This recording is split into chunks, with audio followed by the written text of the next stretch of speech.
everyone. Today is the 9th of August. It's Wednesday, hop day. Hope you're having a good day so far. Well, this is the final part of Chapter 6 from the Doctrine of Election by Arthur Pink, read by Mark Phillips. Tomorrow we'll be going into Chapter 7. If you're interested in obtaining a copy of this book, I think it'd be a very well worth the investment. You can go to ChristianBooks.com. I don't get a commission off of plugging ChristianBooks.com, but I think it is a good book.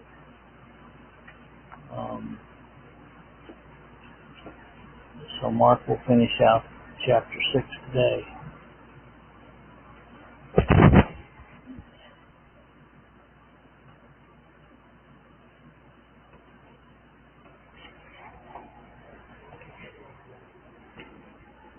Doctrine of Election, Chapter Part 6.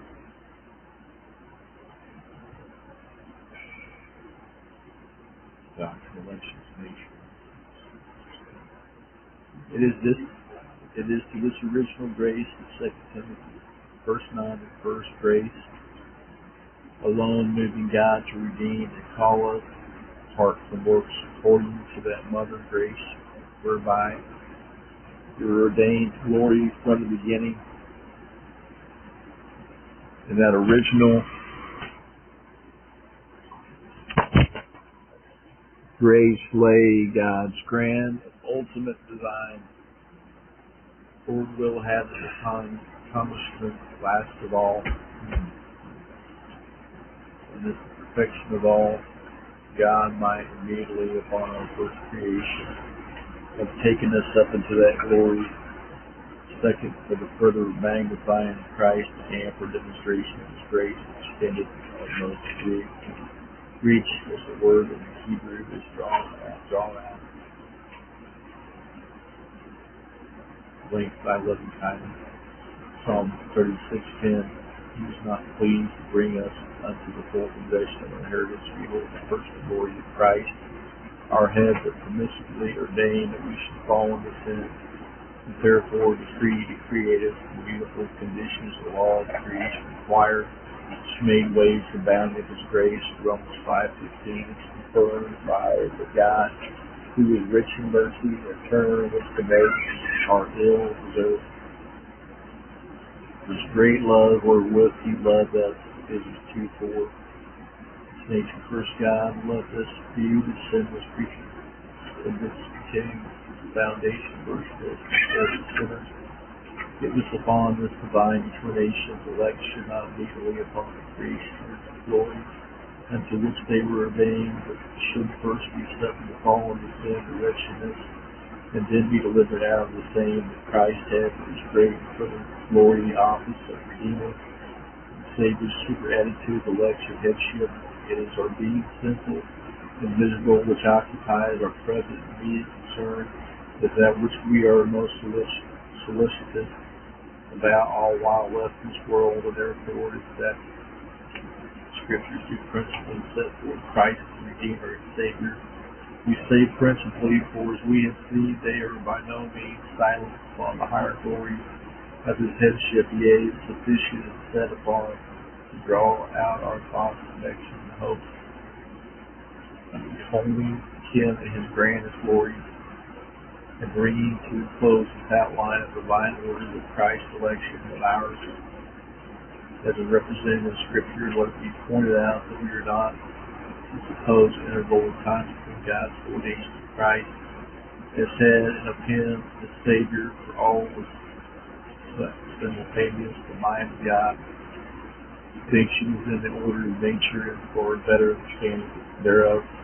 Christ could not be the head without the correlative of the body, as He could not be our Savior except we had followed. Behold, my servant, whom I uphold, mine elect, whom my soul delighted. Isaiah 42:1. Christ is first God, elect, delight, and then His servant, held by Him, work in redeeming absolutely and primarily. Christ is God, man, is ordained for Himself, for His own glory relatively, and secondarily chosen for us in our salvation. Glory of the person of God hides in man as absolutely considered the supremo supremest design of God, that upon which he set his heart next unto this was his ordination of Christ to be a head to us, we a body to him, by our union to him as our head. He was sufficient author, his blessing as our becoming easily holy his sonship from his sonship and glorious acceptance of person to him, chief beloved heirs to same glory within, all of which we were capable of in God considered as pure creatures for a reason in Christ, and needed not his death to have purchased them for us, being whitened sin from blessing redemption. Ephesians 1:7, following verses 3 through 6, clearly enough shows as this was the first of God's design, so is the last institution being greater than all salvation, blessing, crown of all. We shall be forever with the Lord. Ascending to a much lower level, let it be pointed out that most certainly the holy angels cannot be regarded among forever mass forever chosen, since they never fell. Therefore, it is most reasonable to suppose it is regarded by God as the same pure mass. The creatureship when he elected us. Thus it is with the human nature of Christ, which is the object of election, for it never fell in Adam, never came into corrupt state, yet it was chosen as the people in Psalms 18. Consequently, the people out of which it was chosen must be considered yet unfallen. This alone agrees the time for Eve. The church being given to Adam Christ before sin to God, seven works. Nation elect to glory into salvation, view the fall, priest, devil ordination, non-elect, deteriorations, creatures, condemnations, sinners, note, most of the above, we were indebted to Thomas Goodwin. In some places we have purposely repeated ourselves. In this chapter, as much of the ground gone over entirely new to most of our readers. Next time, we're in chapter 6, Design, Doctrine.